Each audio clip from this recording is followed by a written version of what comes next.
I'm not a trained mechanic. I mean, I could have sort of trained more after I left college, which wouldn't have been a bad idea, but it would have been better if I could have had an apprenticeship, but I couldn't get one. But yeah, I mean, I have a national in vehicle engineering, but that doesn't make me a time served mechanic or anything really, and they can't get insurance for me.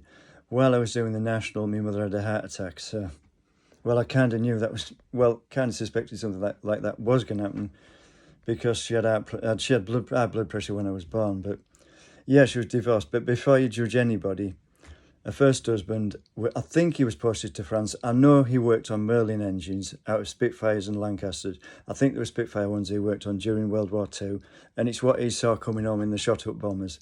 If you don't like gory stuff, don't watch this. But yeah, obviously I didn't know him, but obviously I know my half brother, and he told me all about it. But he maybe doesn't have the experience to judge. I don't know, but what I would say was what came back in the bombers. Well, there wasn't much. It was washed out with a hose, because most of our planes only had machine guns which fired lead bullets. A lot of the Germans were usually ahead of us with technology, and they had shells that fired from cannons which exploded.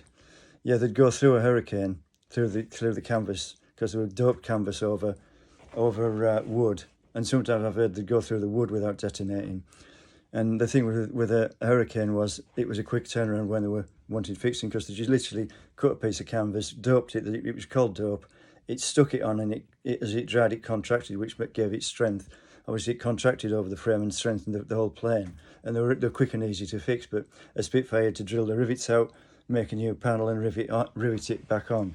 But obviously, if an exploding shell hit the Spitfire, it would explode, but not necessarily with a hurricane. But on the bombers, it would hit the back of the turret, which was metal. It had already gone through the gunner, and it literally blew them apart. They were exploding shells and not lead bullets. But yeah, I mean, if you'd seen that day in, day out, so probably multiple times on each plane, it changes you, and they just weren't compatible after that. But yeah, I mean, I've forgotten what I was talking about. But yeah, I mean, what was it? I've forgotten. But that's just me. I'm old. It might not seem old to you, but I'm nearly 60. And well, my mother's mother used to say, "Memory like a sieve," because hers was like mine. But what was it? I've forgotten. I'll have to stop at that.